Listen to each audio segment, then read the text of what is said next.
बच्चा पार्टी बच्चा पार्टी बच्चा पार्टी बच्चा पार्टी बच्चा पार्टी। पंकज, रोनी और सोनू तीनों बहुत अच्छे दोस्त थे। वो तीनों प्रतिदिन शाम के समय स्कूल का होमवर्क पूरा करने के बाद पार्क में साथ खेला करते थे। एक शाम पंकज और रोनी पार्क में सोनू का इंतजार कर रहे थे। न जाने सोनू कहाँ रह गया, अब तक नहीं आया।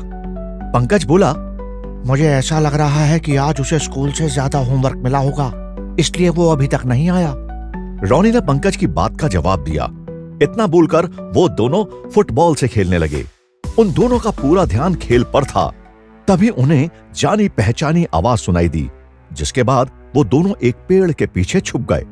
वो आवाज किसी और की नहीं बल्कि भोला की थी। पेड़ के पीछे छुपकर वो दोनों भोला के बारे में बातें कर रहे थे।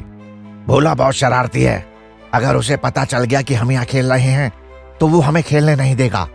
अभी पीछे से सोनू आया और रोनी की पीठ पर हाथ रखकर बोला, आज तुम दोनों पेड़ के पीछे छुपकर कौन सा नया खेल खेल रहे हो? मुझे भी इस खेल के बारे में बताओ, मैं भी खेलूंगा। हम दोनों कोई खेल नहीं खेल रहे, बल्कि भोला से छुप रहे हैं। भोला अपनी शरारतों से हम सबको बहुत ज्यादा परेशान करता है। आज उसे हम सबक सिखा के ही रहेंगे।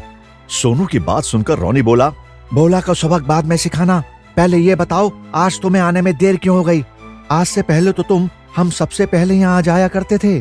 तभी सोनू बोला, जब मैं घर से पार्क आ रहा था ना, तो मैंने देखा कि एक बूढ़े अंकल को सड़क पार करने में बहुत परेशानी हो रही थी। मैंने उन बूढ़े अंकल को सड़क पार करवाई और उसके बाद सड़क पे घूम रहे बिल्ली के बच्चे को उठाकर सुरक्षित जगह पर रख दिया। बस इसी वजह से मुझे आने में देर हो गई। अगर तुम दोनों को अपने सवालों के जवाब मिल गए हो तो भोला के साथ कुछ शरारत की जाए। सोनू की बात सुनकर रोनी और मोनू ने हाँ में सिर हिलाया। रोनी और मोनू की सहमति मिलने के बाद सोनू पेड़ के पीछे से बाहर निकला और भोला के पास जाकर उसे साथ फुटबॉल खेलने को कहा। भोला शरारत करने के इरादे से उन तीनों के साथ खेलने लगा, लेकिन उसे पता नहीं था कि आज उसी के साथ शरारत होने वाली है।